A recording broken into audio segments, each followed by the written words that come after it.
1, 2, 3, 4. All right, we're back. First episode of 2024 of Country and Cold Cans. I'm Logan, sitting here with trucker Andy and Kyle. Andy's somewhere out in Colorado sitting in his truck right now. Be sure to give us 5 stars and a great review on Spotify and Apple Podcast, and click subscribe while you're at it. Leave us a voicemail, any music or recommendations, anything you want us to check out. There's a link in the description. It says click here to leave a voicemail. That's the place to hit us.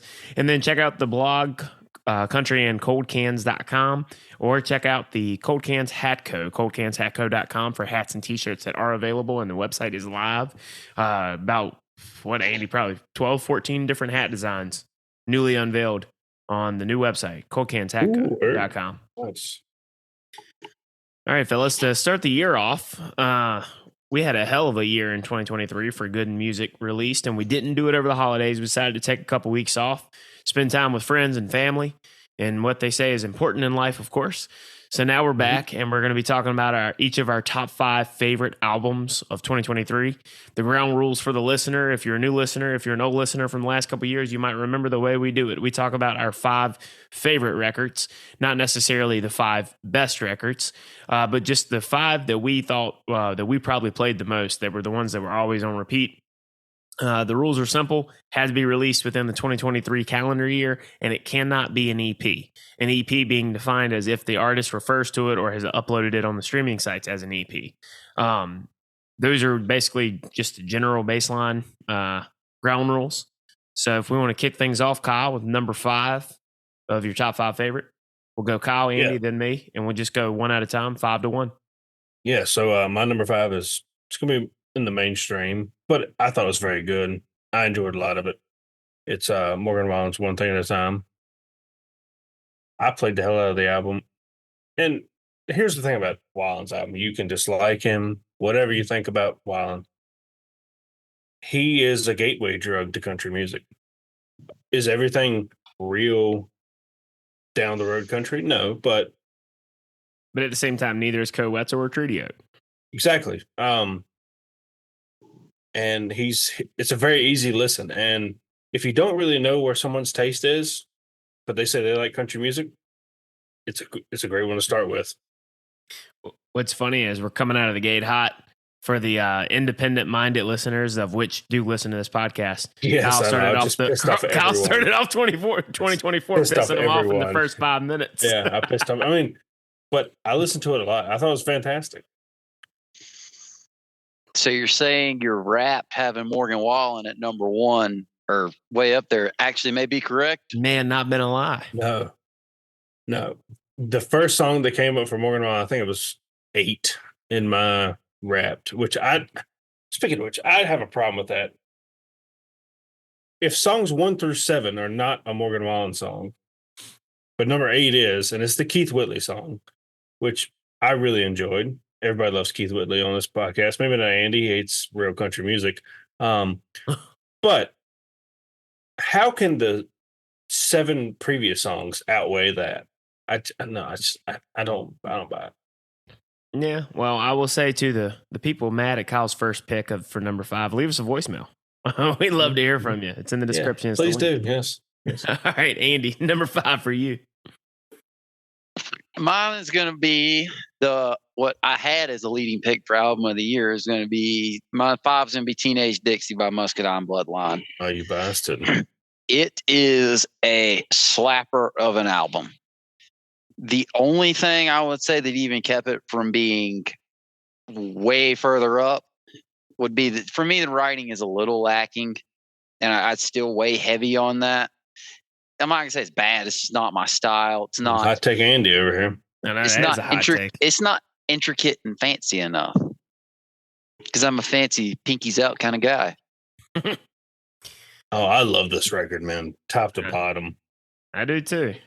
But I mean, look, he has it in his top 5. Can't get mad about that. And I'm pumped to see them spectacular. In a month. God, I'm so pumped to see them. I am more excited to see them than I am American Aquarium. I've seen American Aquarium over 30 times, so I will say me too. I've only seen Muscadine, I think, once many years ago at City Limits, and that's been closed down for 6 years. So look, they have awesome clips on Instagram.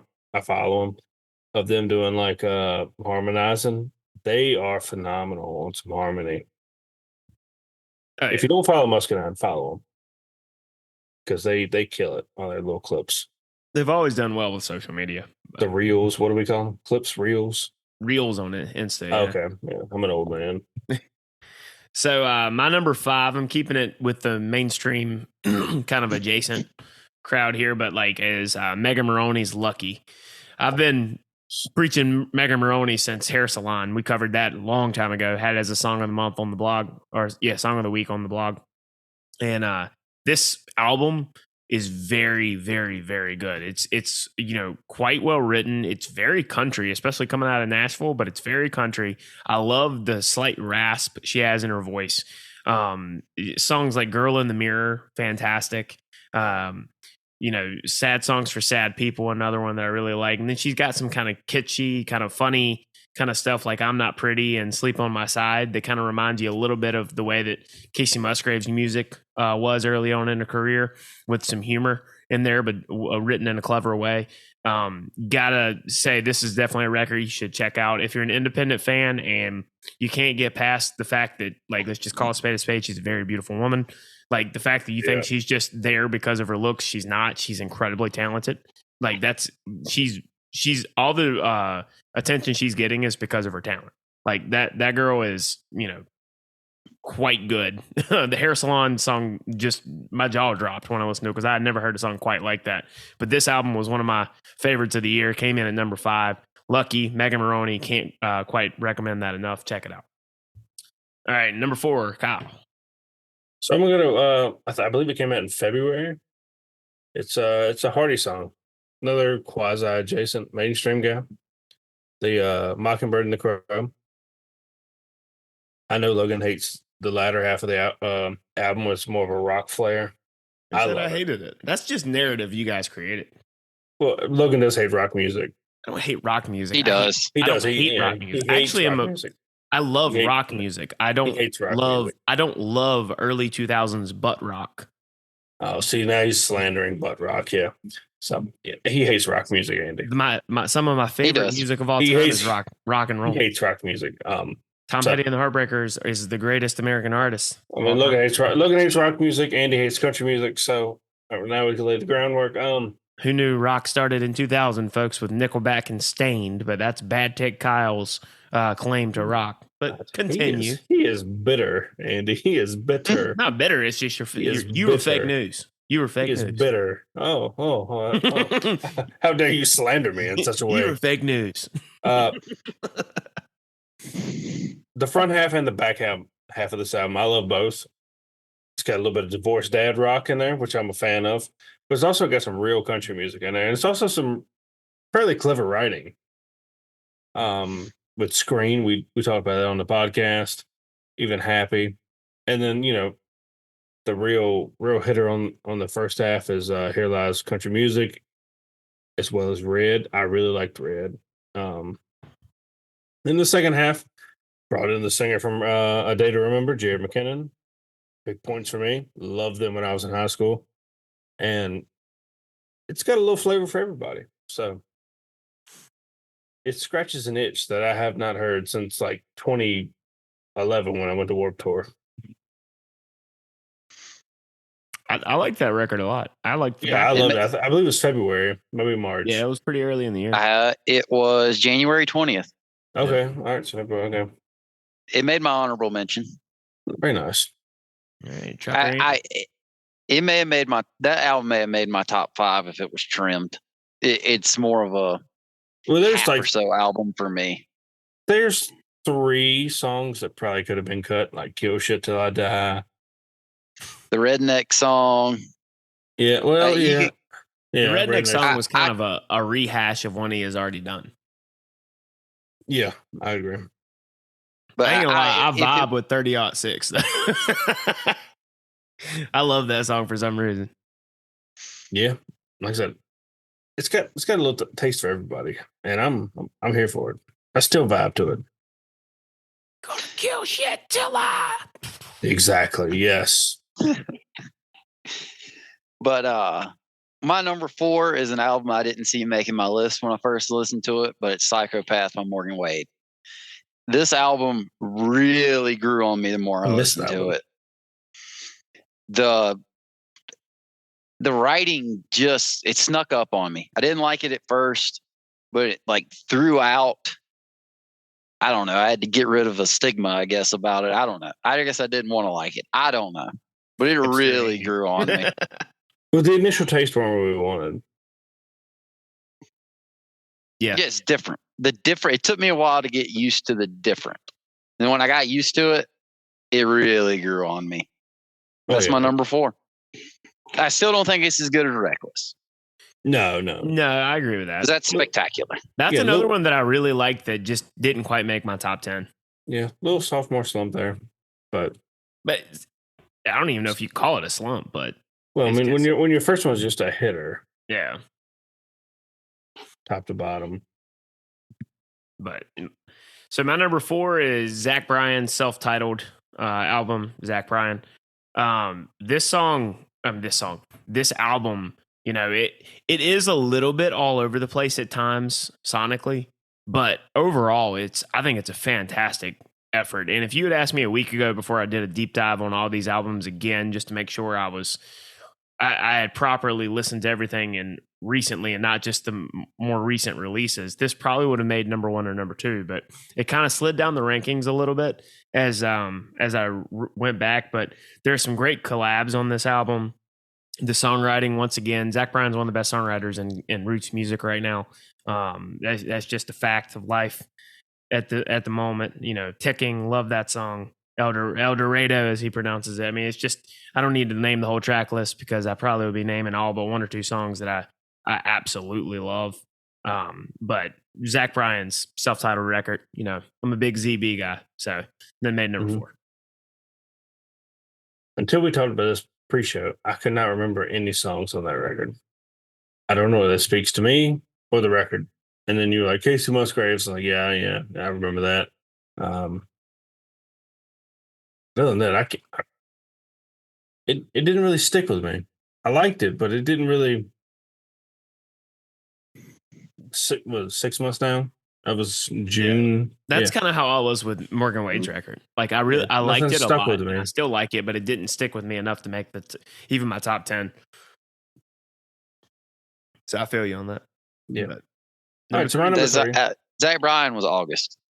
August, okay. Yeah, because him, Turnpike, and Morgan Wade were That's all right. Same day, release day. That's right. All right, so I know Andy's rule. It does not classify as an album, but she called it an album, and that's my girl Lauren Watkins. Introducing Lauren Watkins. She has a sorry, ladies. She has a sexy voice, and she could sing the phone book, and it sounds good.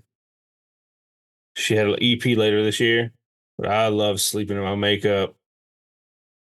It's just fantastic. I mean, and it's you only also 7 love the songs. song "Sleeping in Your Makeup." Yeah, true.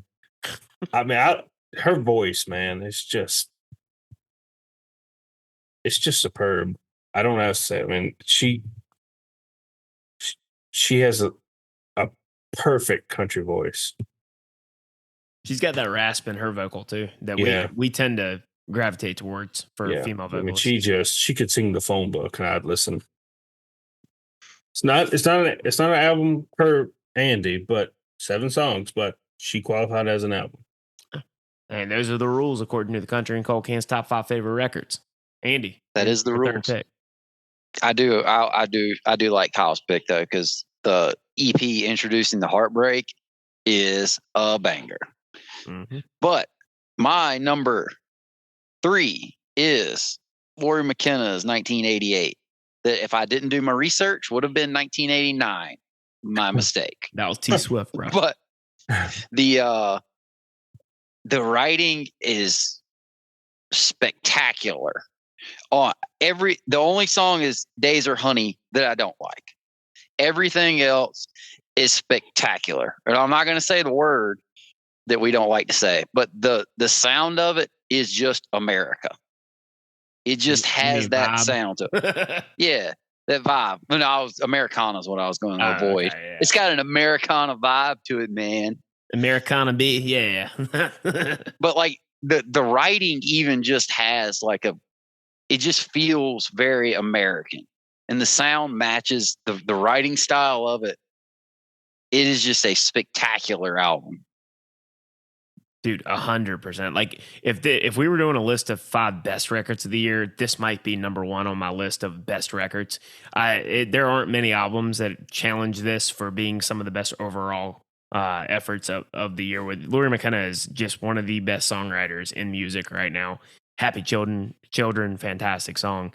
She just is. There's so much depth to her music, and the stories are good. But also just there's some layering with her vocals of she sounds like a mom with a lot of wisdom, and which is what she is. But you can even hear that in the vocal. Love that pick. This was a record Andy recommended to me back when it released, and he was dead right that this was fantastic. I have a tough time on this not listening to tracks like Logan does with Zach Bryan. What now? I have a tough time not just listing all the songs on the album. Right.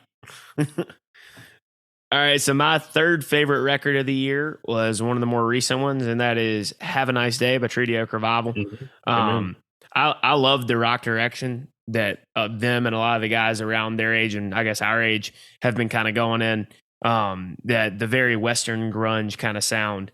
It's that you get from these guys. I'm very much about this album. If you want to hear our in-depth ideas on it, was I think 2 episodes back we did a full hour on it reviewing it, so I'm not going to go into grand detail here, but just some fantastic songs, good songwriting, banger after banger after banger after banger. This is a band that I cannot wait to see in concert sometime eventually, hopefully, fingers crossed. But big fan of this record. My third favorite record of the year. Have a Nice Day, Treaty Oak Revival. Well, you led me right into my second favorite. It is Treaty Oak's album, Have a Nice Day. Stop and Stare grew on me immensely. Like Andy said a few months ago, the slut in a red and black tube top lyric is just fun as hell. Fishnets is phenomenal. I finally convinced Logan that Close Encounters was about aliens, True, and not religion. I texted the boys the next day, and I got to listen to it like 10 times in a row. And I said, Kyle was right. I said, Kyle, you need to bring it up next episode. Kyle was right. I said, he was spot on with. I think he was right that it's about aliens coming in like the 1970s to the to a farm. I mean, you think about still. You think West Texas, you're kind of in the Roswell area, blah blah blah. It's just, and he's blaming all these other folks about stealing his lambs and shit. Yeah, it's fantastic. And the more I listen to this album, it's all killer, no filler. Even the ones I'm not even that high on, they're still really good. And man, I want to see them live because I just want to rock out with my cock out. Just not with your cock. You go to jail if you did that. Yeah. Figuratively, no, figuratively. You know what? Now that you say that, I don't think I'm going with you. Yeah, I think Andy and I are going to see a different show. Oh, that's fair. Yeah. A different date on the tour. I stream it on YouTube and literally rock out my cock out. You know what I mean? I can only imagine Kyle front row helicoptering. You're giving me way too much credit, Andy. They're like, what is he doing? We don't see anything. Yeah, you're giving me way too much credit, buddy. You're giving me way too much credit. All right. Enough wiener talk. Andy. Now, we're talking about wieners? I didn't know that. My number 2 is Zach Bryan. I think it's the best thing he's put out for an album so far, and that says something. Yeah. I mean, look, apparently he's got more coming this year. God bless. So my number 2 is one that Andy had already mentioned, is Teenage Dixie by Muscadine Bloodline, where Andy says he thought the writing was missing. I think this is one of the most well-written records of the year.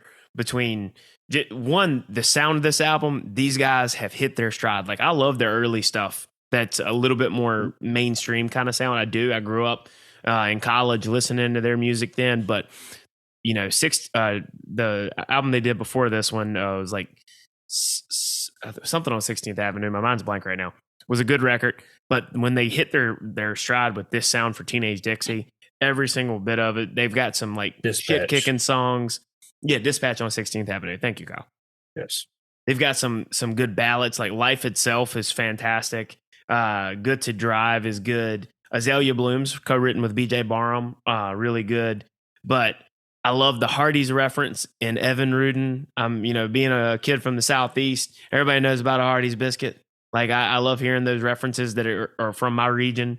And then Made Her That Way, man. Love that song. But probably my favorite song on the record, Inconvenience Store. That whole story of them, it's a duet and they're robbing the store. And don't say my name. Yeah. He said, Gary, gone. And then he said, why'd you say my name? Like, that is probably my favorite song on the album. This is just everything about this record I love. It's number 2 for me for the favorite records of the year. Well, and number 1. Once again, you steal my thunder. Muscadine is my record of the year. It's between Made Her That Way and my favorite song on the whole record is Named After Natives. It's upbeat. It's got a little bit of pepto to it. It's a boot stomping song is what it is. And I love every part of this album. Even Azalea Blooms, which is slow it way down, still a banger. It's paced well. Yes, it is. Because you have high and lows, the way they track the song titles, it's fantastic. Yeah, hats off. I'm hard to press to have any criticism of this album, and it's got me hype as shit that we're going to see them. Yes, February 2nd. And until when you texted me this afternoon, it was Treaty Oak all the way. When I sent you, I was like, it's pretty obvious. But then I was like, you know what? I'm giving Muscadine another listen because they were my second choice. And I was like, I'm hard pressed to pass this up. And the album just sparked up the old affinity I had for it. When did this come out? Ooh, February, I think. February, yeah, because they had Teenage Angst right before the summertime, which I also loved the EP with all the emo the covers. rock. That was emo rock. I loved it. I was all over that because I knew every one of those songs. They were fantastic. Yeah, this shit's fire. It's 16 songs too, which is fantastic. And Andy, whatever you pick as your first pick is wrong. So Trucker Andy, numero uno. Well, my first pick was Kyle's first pick as of an hour ago. Mine's Treaty Oak. I thought you said Morgan Wallen. Oh, that was my first pick. No. Treaty Oak was your first until an hour ago. Oh, yeah, okay. Yeah, I follow you. Okay. But you are correct, yes. I haven't listened to anything else since that came out. Yeah, I would agree with that, yeah. And even almost to it, as much as I have listened to No Vacancy this year, Treaty Oak deserves to be at number 1 just because we did a travesty by not covering that sooner. That's true. Now, that wouldn't be the rules that we set forth, but it's true. We didn't talk about that record at all, other than just for 2 years. For 2 years. Yeah. I mean, Logan's single greatest text he has ever sent me and Andy is, I think we missed this album last year. Y'all ought to check it out. No, it was me. Oh, was it you? Oh, okay. Oh, yeah, it was me. Yeah, and then I fell in. But, I mean, me and Logan were on a golf trip. It was just a Treaty Oak revival. There was nothing else playing. Yeah, I'm definitely we've become quite the fans of this group. So, and the day they cross the Mississippi. Yeah, no, they seem to always tour out in the Texas and surrounding states region. So one of these days, I would love to see them, man. Gosh, they're fantastic. They've got fans on the East Coast too. Is all I'm saying. But they're sold out in Colorado on Saturday. Well, why aren't you going? It's sold out. Oh, Never stopped you before, but anyways. Sneak in, man. Yeah, sneak in. All right. My number one for my favorite records of the year this year is one that took time to grow on me, but it was definitely the most anticipated album of the year for a lot of people, myself included, and that is A Cat in the Rain by Turnpike Troubadours. Yeah. It just I being knew able someone to would take hear that. being able to hear Evan's songwriting again, his vocal again, the top-notch musicianship that they have, that when you hear the first note from a Turnpike song, you know it's the Turnpike Troubadours. And this is just probably one of my favorite bands of all time. Having them back, having them with a record was already cool enough. And then as the time went on and I kept listening to the album, this album just was it aged like fine wine over the course of the months since it released. It has gotten better and better the more I listen to it. Hearing Brought Me Live was fantastic. Just Evan's songwriting is on another level. It just is compared to almost everybody out there. I've often argued that Evan is the best songwriter of this generation. But Chipping Mill, fantastic. The depth in The Rut, A Cat in the Rain, man. Like I even like the ones that was technically like that he didn't write. Like I think it was Won't You Give Me One More Chance. That was a Fulbright written song. Love that song. Dude, everything about this album has been it's lived up to the hype. And it's if you were disappointed by it, if you're as a Turnpike fan, you say you're not a super Turnpike fan like some of us, but you were disappointed by it. Keep listening to it. Some of the best records require multiple listens and time for you to fully appreciate. This was one of those albums because if you had asked me a few months ago, this would have maybe been 4 or 5 at best. It slowly made its way all the way up to number 1 for me. I'm glad you brought up Turnpike. The only thing I was disappointed in was the town of Cary when they shut us down at 10 o'clock at the concert we all went to. Well, that's Cary for you. Yeah, I was like, God, I was just getting tuned in, having a great time. He was just getting tuned in and tuned up. Yeah. Kyle came back with 2 drinks at one point in each hand. After the 7th vodka cranberry, I was getting tuned in, and then when they started playing 7 and 7, and I was like, oh boy, they're near the end. They came up for the encore, and I looked, I was like, damn, it's only 10 o'clock, and this woman behind us was screaming, what are we doing? And Logan was like, it's fucking the town of Cary. Shut it down at 10. And she was like, oh yeah, fuck the town of Cary, and just started walking out. And then outdoor concerts have noise curfews, and Cary is not going to let you play as long. That's just the way it is. But there's not shit around there, though. Yeah. Isn't there 2 covers on that album? Depends on what you call a cover. If you call something that nobody from the band wrote, then yes. But there is Black Sky, I believe, is a cover. And Won't You Give Me One More Chance? Isn't that a cover too? Well, like I said, I don't know if Fulbright's ever recorded that. Was that the Fulbright, right? That's the Fulbright song that he wrote. If he recorded it, then yes, technically a cover. What now? Is 3 More Days a cover? I was thinking it was 2 covers and a Fulbright song. I want to say you're right that it's 3 More Days. And no, actually, Black Sky is a cover. Actually, I had that wrong. Sorry. Fulbright wrote 3 More Days. And Won't You Give Me One More Chance is a cover. You were correct. And then Black Sky is a cover. Yeah. That was actually the issue for me on the album, being a super fan. Those songs stood out to me as different. I don't know. Once You Give Me One More Chance feels like a Turnpike song, especially understanding the context of like Evan's personal story. I'm not going to say the context doesn't fit. It fits. Yeah. But those songs stood out, and it kind of just it put a damper on me. It's not self-titled album straight through. It stood out. Well, I mean, you do being know a super fan. Arguably, their most popular song is a cover. Yeah. Which one's arguably their most popular? Long Hot Summer Day. Yeah.